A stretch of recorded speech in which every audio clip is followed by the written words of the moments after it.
Any parent could tell you that each of their children were so different from the start. One might have been loud and hot-tempered, another quiet and calm, and another might have tried to push the boundaries as soon as they could crawl. Allah has endowed each of us with a unique set of personality traits, and we're all born with different spiritual dispositions. How you cultivate your talents or temptations is up to you. But how much control do you have over the qualities you possess?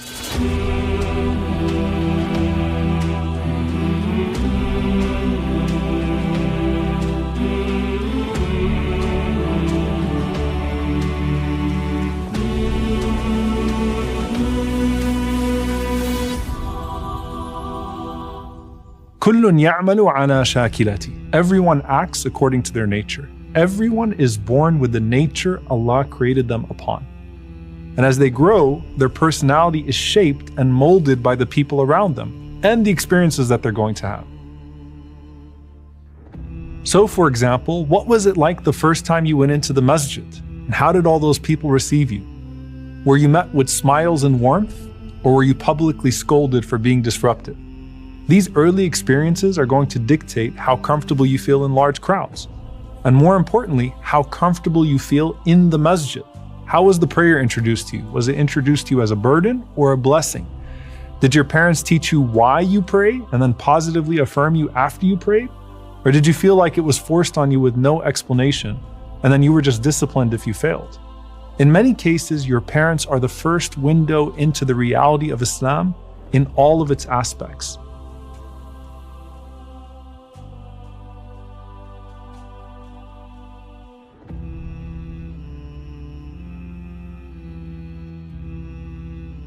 Everything from being generous to the less fortunate, to the blessing in feeding your family, especially in Ramadan, to the value of charity in all of its manifestations.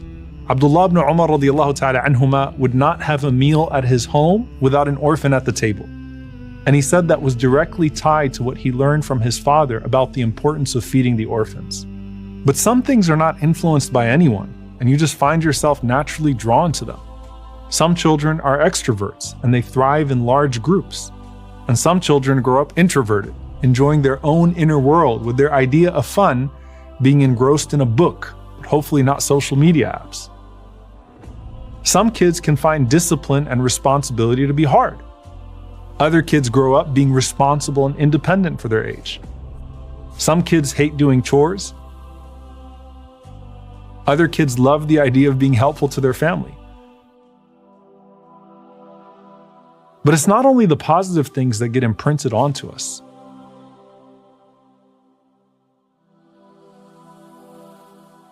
Some of us witness a lot of negative behavior, maybe even in our households.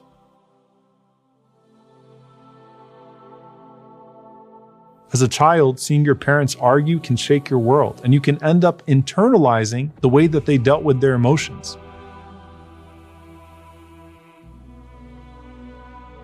So hot tempers often get inherited, or being afraid of a hot temper gets inherited. People-pleasing, for example, is a common response to witnessing continuous parental disputes because you feel so helpless all the time that you just want conflict to end. So how much of your personality was ever really yours to develop? And how much of it was decreed? How much of it can you learn? Your personality is both nature and nurture. And you carve out your akhlaq, meaning what becomes your character, out of your personality. The scholars say, think of your personality traits like seeds that still remain in their soil. They're waiting for the rain of revelation and the light of faith to nourish them so that they can become beneficial crops. Every personality trait has the potential to grow into a virtuous quality, or it could become the opposite. There was a companion by the name of Al-Ashaj Abdul Qais, radiyallahu ta'ala anhu. And this was a man who was a leader of his tribe. And so when his tribe came to see the Prophet sallallahu alaihi wasallam, they were so excited that they left everything behind. Camels were untied, things were all over the place. And so he stayed behind, not because he was slow, but because he was deliberate. And as a leader, he was getting everything put back together And then he proceeded to the Prophet ﷺ later than everybody else. And when he got to the Prophet ﷺ, he wasn't condemned. In fact, the Prophet ﷺ said, "Inna fika khaslatayni yuhibbuhum Allah, al-hilmu wal-ana." Verily, you have two qualities that Allah loves. Your hilm, which is your patience with the people, and al-ana, which is how deliberate you are. Hilm is when you're forbearing, you can tolerate people. Al-ana is when you're calculated, you want to make sure that everything is in order. Now, both of those qualities can be mistaken for something negative. You could see al-hilm as disgrace.